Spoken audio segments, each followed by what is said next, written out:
आज सार्वजनिक बांधकाम प्रादेशिक विभाग नागपूर यांनी शंकरा हॉस्पिटल यांच्या संयुक्त विद्यमाने सार्वजनिक बांधकाम विभागाच्या अधिकारी व कर्मचाऱ्यांकरता निशुल्क आरोग्य तपासणी शिबिर आयोजित करण्यात आलेला होता.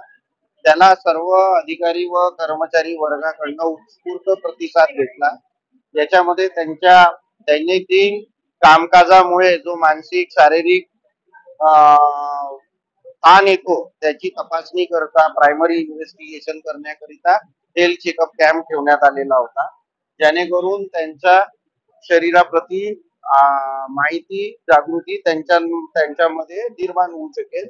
शंकरा हॉस्पिटल यांचंही मी म्हणजे धन्यवाद करतो की त्यांनी वेळात वेळ काढून त्यांचा सर्व डॉक्टर व सहयोगी स्टाफचा चंबू इथे पाठवला व निशुल्क शिबिर आयोजित करण्यात आम्हाला सहकार्य केलं. त्याचप्रमाणे सार्वजनिक बांधकाम विभागाच्या वरिष्ठ अधिकाऱ्यांचाही धन्यवाद देतो की त्यांनी अशा उपक्रमाला म्हणजे घ्यायची परवानगी दिली आणि प्रतिसाद दिला. धन्यवाद. आपलं शिबिर सार्वजनिक बांधकाम विभागाने आयोजित केलं होतं. साधारण आमच्या पीडब्ल्यूडी मध्ये असा एक पॅटर्न असतो की माणसं इथे खूप जास्त बिझी असतात, साईटवर असतात, रात्री उशिरा परत येतात. त्यांचं स्वतःच्या हेल्थकडे सुद्धा दुर्लक्ष होते आणि त्याच्यामुळे त्या अनुषंगाने त्यांच्या कुटुंबाकडे दुर्लक्ष होते. त्यामुळे बरेचसे असे काही गोष्टी आजार असतात त्यांना माहिती होत नाही की आपल्या घरच्या फॅमिली कुटुंबांना काय झालेलं आहे. ते कुठेतरी थोडाफार ताप येतो, दवाखान्यात जाऊन येतात आणि ते आपल्या कुटुंबाला वेळ देऊ शकत नाही. तर आमचे मुख्य अभियंता जे आहेत नंदनवार त्यांनी म्हटलं होतं की आपण असं काही एखादं शिबिर आयोजित करावं किंवा समुपदेशनाचे कार्यक्रम ठेवावे, ज्या अनुषंगाने आपल्या कुटुंबाच्या लोकांना सुद्धा आपण फ्री हेल्थ चेकअप ही म्हणण्यापेक्षा तो एक मौका आहे असा की जिथे आम्हाला जर आजच्या दिवस आम्हाला मुख्य अभियंत्यांनी सूट दिली तर आम्ही आमच्या कुटुंबांना घेऊन आलो इथे. त्यांनी सगळ्यांनी आनंदाने स्वतःचं चेकअप करून घेतलं आणि बऱ्याचशा लोकांना आता काही ठिकाणी आता आम्ही रिपोर्ट बघितले तर काही लोकांना गंभीर असे आजार सुद्धा दिसतात, त्याच्यामध्ये हार्टचे वगैरे ट्रेस आउट झालेले आहे. तर आता आजची अपॉर्च्युनिटी होती, आता ते त्याच्यावरती औषधोपचार करतील हा आमच्या दृष्टीने खूप मोठा लाभ होणार आहे आम्हाला.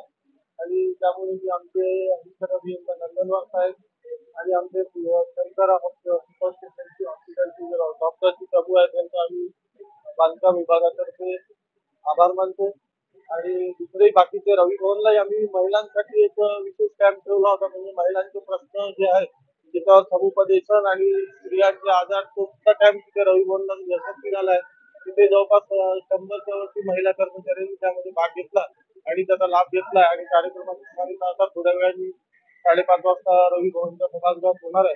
तर असा आमचा सर्वांगीण सुंदर असा कॅम्प आमच्या अधिकाऱ्यांनी आम्हाला प्रोत्साहित केल्यामुळे आणि शंकरा सुपर स्पेशालिटी हॉस्पिटल, आरोग्य आणि मेडलॅब यांच्या वतीने आम्ही तो आज सुरळीत पार पाडलाय.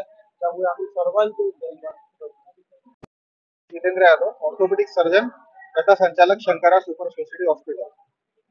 मी खूप धन्यवाद आहे आमच्या पीडब्ल्यूडी डिपार्टमेंट आणि स्पेशली सुपरिटेंडेंट इंजिनियर नंदनवार साहेब यांचे, कारण की ऍज अ डॉक्टर आणि ऍज अ हॉस्पिटल आम्ही कॅम्प घेत राहतो, पण ही आमच्या पहिल्यांदा अशी आमच्या लक्षात आलं की सरकारी ऑफिसर आणि सरकारी ऑफिस इथे आपण एक कॅम्प घ्यावा आणि तसे आमची कम्युनिकेशन झालं आणि जे उत्साहपूर्वक जे एक लोकांचा रिस्पॉन्स आहे इकडे सकाळी 10 वाजेपर्यंत आता ऑलमोस्ट 5 वाजले तरी पण आता 20-25 लोक वेटिंगवर आहेत. मला एवढंच बोलायचं आहे की सरकारी कर्मचारी तथा अधिकारीगण हे सर्वात महत्वाचे असतात. ते दिवस रात्र फक्त आपल्या ड्युटीवर आणि आपल्या कार्यावर लक्ष ठेवतात, पण स्वतःच्या शरीराकडे किंवा स्वतःच्या फिटनेसवर लक्ष ठेवत नाही. आमच्या एक 15 मिनिटाच्या संगोष्ठी झाल्या, त्याच्यामध्ये मी हेल्थ अवेअरनेस बद्दल त्यांना सांगितलं आणि एवढा चांगला रिस्पॉन्स भेटला. त्यांनी सर्वांनी माझ्याशी कसं एक्सरसाइज आणि कसं डाएट घ्यायचं हे सर्व विचारलं, कारण की दैनंदिन आपल्या जीवनामध्ये त्यांच्या स्वतःच्या शरीरावर लक्ष नसतं. हेल्थ इज वेल्थ हे कन्सेप्ट आज सर्वांना समजून घेतलं आणि कोविडच्या नंतर ऑलमोस्ट सर्वांना माहित आहे की स्वतःच्या शरीर जेवढा स्वस्थ राहील तेवढा आपलं मन स्वस्थ राहील आणि आपण आपलं कार्य करू शकतो.